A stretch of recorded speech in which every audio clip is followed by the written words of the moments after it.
అందరికీ పేరు పేరున ముందుగా నా నమస్కారాలు నేను తెలియజేస్తున్నాను.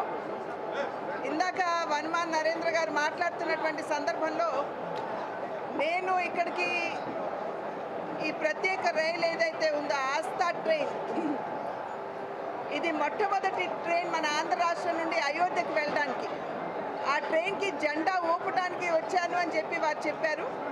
కానీ నిజం ఏంటంటే, సత్యం ఏంటంటే, ఇంతమంది భక్తులు వెళుతున్నటువంటి సందర్భంలో వారు చేసుకోబోయే పుణ్యంలో ఇస్మంతన్న మాకు దక్కుతుందేమో అనేటువంటి భావనతోటి ఆ భక్తుల్ని ఒక్కసారి పలకరించడానికి అని చెప్పి నేను ఇక్కడికి రావడం జరిగింది.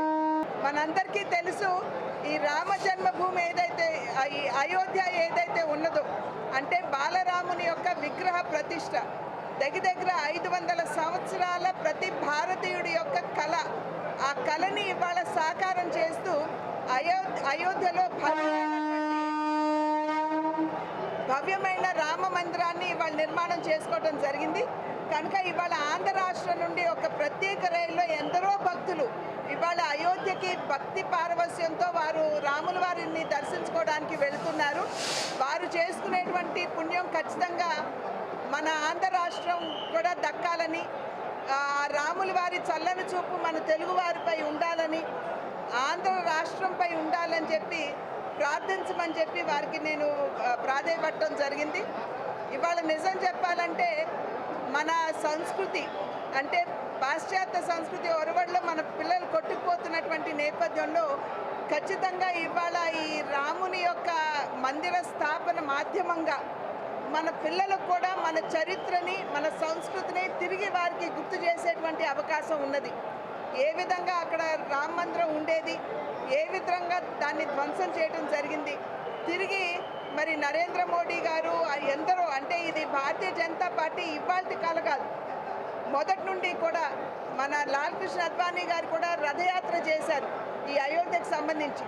అదేవిధంగా అద్వానీ గారు కూడా ఈ యొక్క రామ మందిర నిర్మాణం గురించి వారి అనేక పర్యాయాలు వారు కూడా చెప్పడం జరిగింది. ఏదైతే భారతీయ జనతా పార్టీ ఆలోచన విధానం ఉందో, ఎక్కడా మార్పు లేకుండా ఇవాళ తిరిగి నరేంద్ర మోడీ గారికి ఆ అదృష్టం దక్కింది. అయోధ్య రామ మందిర నిర్మాణం చేయటం, వారి చేతుల మీదుగా అక్కడ విగ్రహ ప్రతిష్ఠ జరగడం అనేది అది ఊరికే వచ్చేది కాదు, ఎన్నో జన్మల పుణ్య ఫలితంగానే అది మనకి దక్కుతుంది అనేటువంటి విషయం. కనుక ఈ యొక్క రామ మందిర దర్శనానికి వెళ్తున్నటువంటి ఈ భక్తులు ఎవరైతే ఉన్నారో వారందరూ కూడా సురక్షితంగా వెళ్ళి మళ్ళీ సురక్షితంగా తిరిగి రావాలని ఆ రాముల వారికి ప్రార్థిస్తున్నారు.